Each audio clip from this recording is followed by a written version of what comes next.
Hey everybody, it's Brooke with Mrs. Cog Hill Farm, and it may look like I've got some kind of fancy backdrop going on, but actually I'm sitting in our bedroom and these are curtains.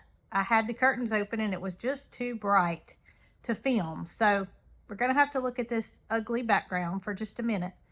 But first of all, I want to say thank you to each and every one of you who has wished me good well wishes over these past few days. I am feeling much better with the COVID, and I'll get into the other part of it in just a minute. But first, I want to show y'all something. So I'm sitting in my bedroom, and first thing I did was looked out the window to find my two sweet boys, which my mama has renamed the Duke Boys. So if y'all remember a show that came out when, well, it was in the 80s when Jason and I were just little youngins. It was called the Duke Boys. Dukes of Hazzard actually was the name of the show. And there were two guys on the show named Bo and Luke Duke. So Mama has gave them the name the Duke Boys. And I asked her, I said, well, which one is Bo and which one is Luke? And she said, well, Bandit is Bo and Luke is Rocky. So there you have it. But we can't forget one important character to that show, and that was Daisy. Now, Foxy is not related to Bandit and Rocky, but she has a new name as well, and that is Daisy, Daisy Duke. So Bo and Luke are chilling out on my porch, and I got to show y'all how they spend their rainy days. Okay, so curtains are opening, and y'all saw that bright light. That's why I didn't want to film with the curtains. But y'all, look. So this is Bo, which is Bandit. I'm going to get this right one day. And this is Luke, which is Rocky.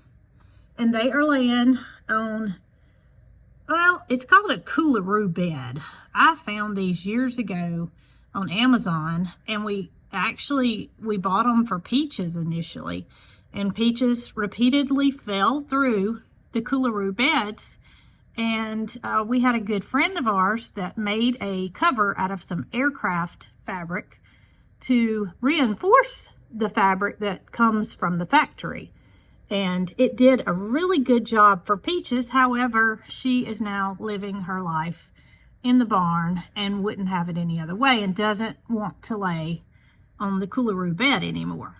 So Bo and Luke Duke, well, so they're known as now, I've been told. They enjoy their coolaroo beds. Not sponsored in any way, but I think it's evident that the boys really do enjoy these beds. And it may be something that your dog would enjoy too. He's going to scratch around on it and try to find him a good spot. But it's been drizzling here all day and it's really cold.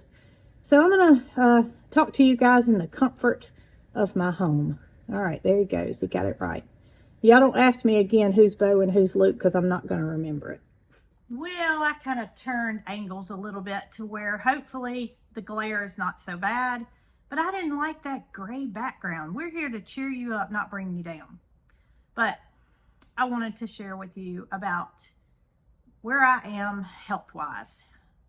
So Jason shared with you guys that I had to cut the live short on Saturday. And that was, I'm trying to figure out what day that was. It was December the 30th, if I'm not mistaken. Y'all, all week, last week, I did not sleep. And I mean, like, say, I'm a 9 o'clock bed girl. I'm an early girl. I'm tired by that time, and we all hit the sack here early because we're early risers as well. So this whole week, I would be misleading you if I said I was asleep before 11 o'clock. And while I did go to sleep okay, I would wake up just a couple of hours afterwards feeling like I could go clean my windows. And I don't want to do that. But it was like that all week. So I started thinking it was the anti-inflammatory medication that I'm taking. And I actually kind of tinkered around with only taking it once a day, which my prescription is for twice a day. So I would take it in the morning, and I tried for a few days not taking it in the evening, seeing if that helped. No help whatsoever. It didn't make any difference. It didn't matter what I did with medication. I didn't sleep. Everybody else was doing just fine, except my mom. And we had shared our, daily activities and what was going on in our lives, but not ever thinking a diagnosis of COVID.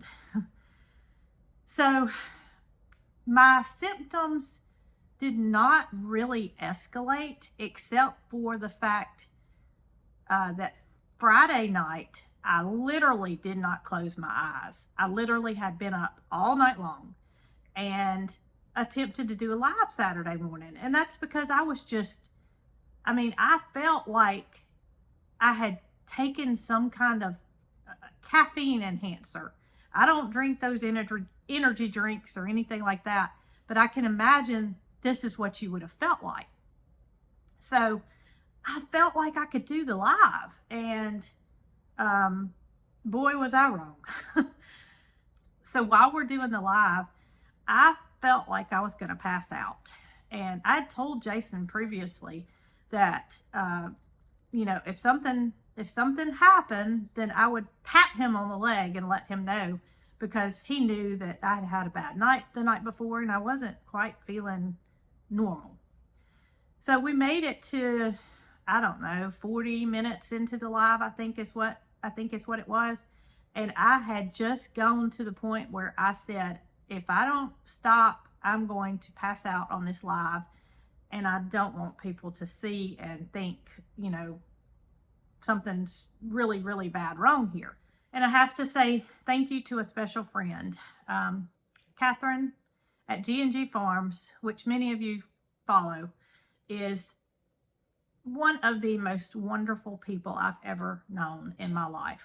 She is a retired nurse upon many other backgrounds that she has. And I called Catherine and she said, Brooke, you don't look good, because she was watching the live. And I said, well, I don't feel good. And I told her what was going on. And she said, go to the emergency room. She thought I was having stroke symptoms. And after her saying that, I felt the same way. So we head to the emergency room, and it was pretty quick, to say the least. It was pretty quick. I explained my symptoms, and I literally didn't sit in the waiting room but a couple of minutes before I was called back. Now, once we got back to the back, there were a lot of people back there, and it was mainly due to COVID and flu, and I'm sure there were other things going on too, but they made sure that I was stable, so to speak, and started ordering some blood work. Y'all, I'm so thankful. And this is at St. Vincent's Hospital in Chilton County. So thankful for those guys for being, they were on top of things. They did everything that they needed to do in an ample amount of time. But the doctor comes in. He says, you've got COVID. I said, what? He said, yep, you've got COVID. And that's where all of this is coming from. That's where you're not able to sleep. That's where your elevated blood pressure, your shakiness, every symptom you have is related to the current strain of COVID. My mom's had the same symptoms the whole week, but we never put two and two together to think it was COVID. We have no cough. We have no respiratory symptoms. We both had a headache on and off, but that's just, it didn't make me think it was COVID. I'll put it that way. Marycarl had not been well throughout the week either. And as a matter of fact, she had ran a temperature one day that was 100. So that prompted us to do an at-home COVID test. And that was on Friday evening, the day before the live. So the at-home COVID test was negative. And I came this close to giving myself the last one, because they come two in a box and they're free through the government.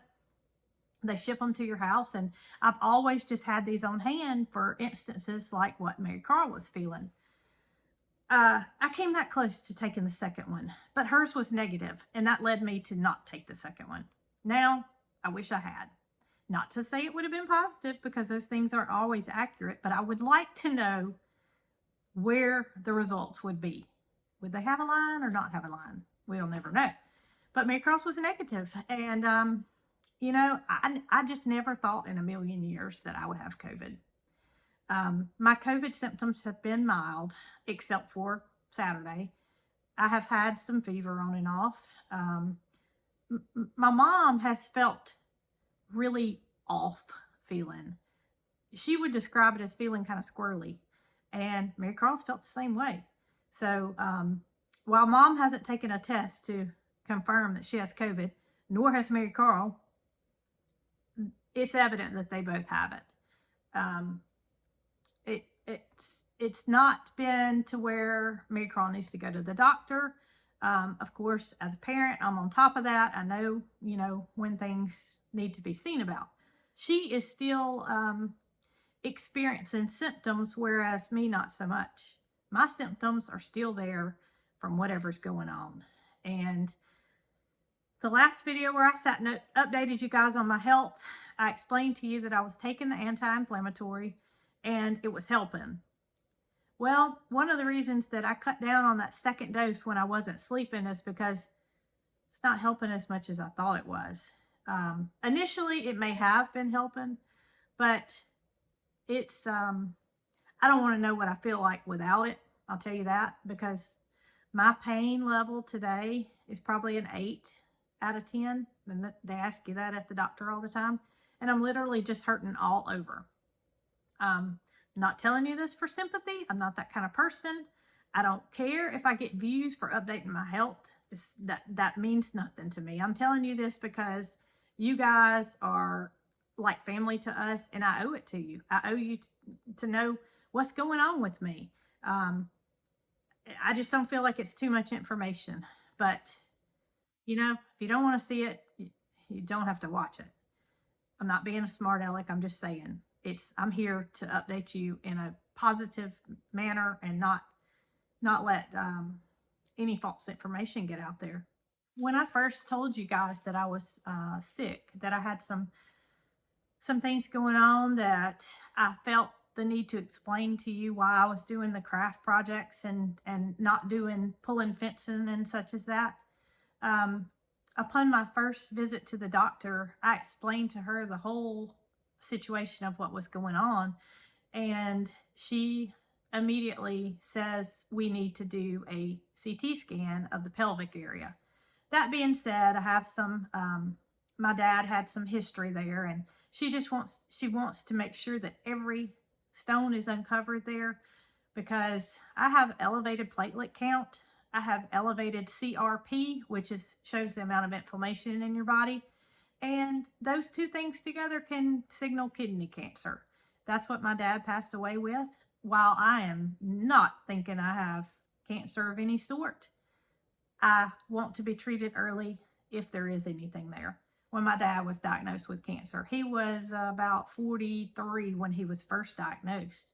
And it went on to where they removed his kidney. He was in remission for quite some time, and then it came back in his liver, which did not do well. Was not able to be treated as accurately as they treated the initial renal cell carcinoma diagnosis, which was removal of the kidney. You can't live without your liver. So that being said, she was on high alert when I told her of the genetic background that I have.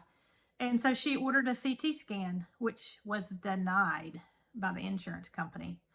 I received a letter in the mail pretty quick stating that the CT scan had been denied because there wasn't need for it. My physician was able to get that overturned, thankfully. I'm thankful that this Monday, January the 8th, I will have a CT scan of the pelvic area. And, you know, hopefully there's nothing there. I don't think there is anything there, but from a medical standpoint, it needs to be done. And I also wanted to tell you guys, when I initially saw my physician.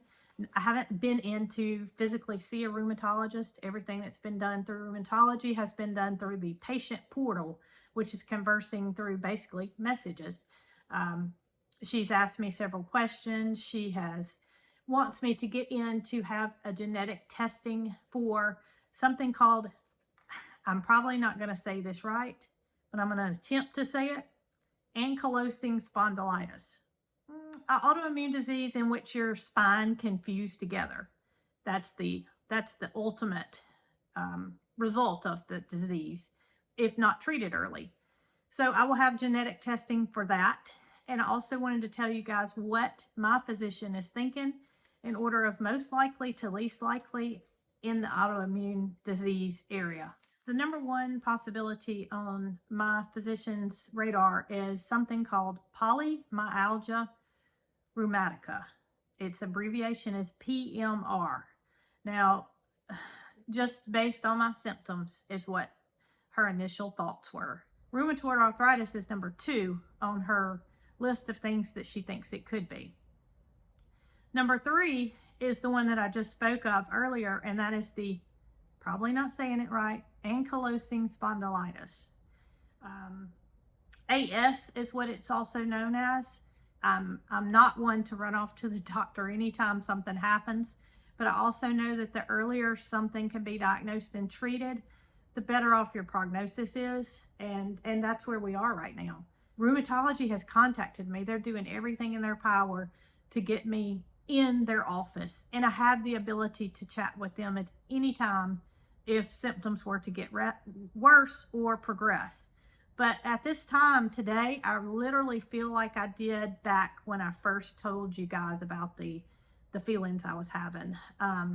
It's been going on several months now, and just me sitting right here, you know, my back's pretty sore.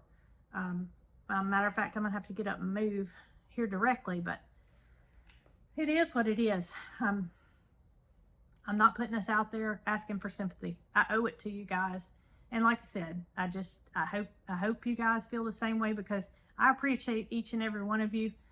Prayers, I appreciate y'all reaching out to me and telling me what's worked for you. And I appreciate your just general, you know, stay positive. You're going to get through this, Brooke. I am the most competitive person you'll ever meet. I'm not quitting. I'm not giving up, and I never will. And I won't because of you guys, and I won't because of my family, and I won't because I want to be here a very long time. So while I don't think I have anything that's it's going to get me out of here real quick, I do want to get to the bottom of it. And I do want you guys to know that I'm going to update you as often as possible. I don't know when I'll have the results from the CT scan. However, if it were to be, you know, immediately, I'll update you guys, because I want to know the results as bad as you do. And to check that part off my list will be a good thing. But y'all, thank y'all to each and every one of you. I hope that you have a wonderful 2024. We've just, you know, we've had long years since this virus has hit, and we've got a lot of recovery to do. So while I haven't had it that bad with the COVID virus, I hope you guys haven't either. But y'all just be safe. Try to limit your exposure. Flu's everywhere. That RSV virus is terrible. I know my immune system's weak, and some of you guys are as well. So y'all try to stay well, and I'm gonna do the same, and I promise you I'll update you as soon as I know something. Thank y'all very much. Y'all be good.